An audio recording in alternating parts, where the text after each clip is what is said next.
En effet, moi, le Seigneur, j'aime qu'on respecte le droit, mais je déteste le vol criminel. Je vous rendrai donc ce qui vous est dû. Je ferai avec vous une alliance qui durera toujours.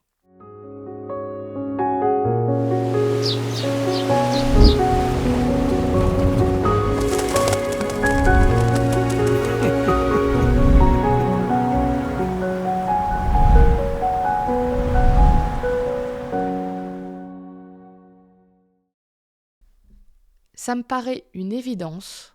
On vit dans un monde qui est profondément injuste et à tous les niveaux. Une des choses qui m'a rendue mais dingue, il y a quelques années, je pense, j'étais tombée sur un reportage où, au calme, il y avait un cabinet d'avocats spécialisé dans la défense de grands criminels. Et ils étaient interviewés, ils avaient engagé une personne qui avait pour seule mission d'éplucher l'ensemble des dossiers et des procédures de tous leurs clients pour trouver ce qu'on appelle un vice de forme, c'est-à-dire une signature qui a été oubliée, une phrase qui n'est pas exactement la bonne, une date qui manque, etc., etc. Et ils ont des clients, ils savent que c'est des gens coupables et de choses très graves. On ne parle pas de quelqu'un qui a volé 5 euros. On parle vraiment de gens qui ont commis des délits qui ont impacté la vie d'autres personnes très gravement. Et il y avait cette dame-là, toute contente d'elle-même, de dire « bah oui, c'est dans le droit français, c'est comme ça. Donc moi, mon rôle, c'est de faire ça. Et on fait libérer plein de gens comme ça. » Et vraiment, quand je regardais ça, je me dis « mais comment est-ce qu'on peut dormir la nuit ?» Alors oui, elle est très très bien payée, elle gagne très bien sa vie. Mais on fait des études de droit pendant des années pour ça. Alors bien sûr que intellectuellement, je comprends pourquoi il y a besoin de ce qu'on appelle le vice de forme. C'est pour que, au niveau de la loi, on soit obligé de respecter les règlements et qu'on ne puisse pas accuser faussement quelqu'un. Mais c'est terrible comme humainement, même quand on veut faire les choses bien, il y a moyen de tordre pour que les pires crapules en profitent.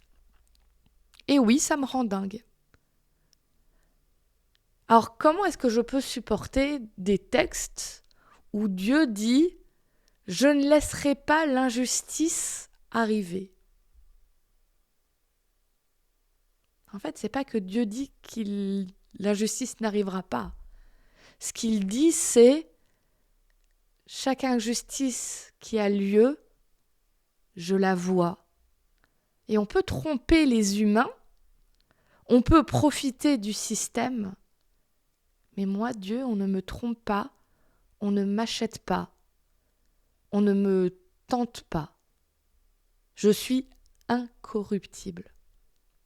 Et toutes ces personnes qui se complaisent dans le mal, si elles ne vivent pas une vraie repentance. Et quand je dis une vraie repentance, c'est pas juste dire « Ah, mince, ah là là, ah pardon, hein, ah pardon Dieu ». Une vraie repentance, c'est se rendre compte profondément du mal qu'on a fait et avoir en horreur tout le mal qu'on a fait. Si ces gens ne passent pas par cette étape, il y aura un jour le temps de la vraie justice qui s'appliquera. Et honnêtement, j'aimerais pas être à leur place. Parce que si pour l'instant on vit dans un monde d'injustice, ça ne durera pas pour toujours. Et quand elle arrivera, la justice de Dieu, elle sera là pour l'éternité. Alors je crois que j'ai choisi mon camp. Même si des fois c'est plus difficile de vivre d'une façon juste, je vais y mettre tout mon cœur. Parce que si je dois serrer les dents un peu pour l'instant, à certains moments, je sais qu'il y a quelque chose d'incroyable qui s'annonce. Et je fais confiance à Dieu. Je ne chercherai pas à me venger moi-même, mais je lui fais confiance qu'il voit, qu'il sait et qu'il fera régner la justice, la vraie.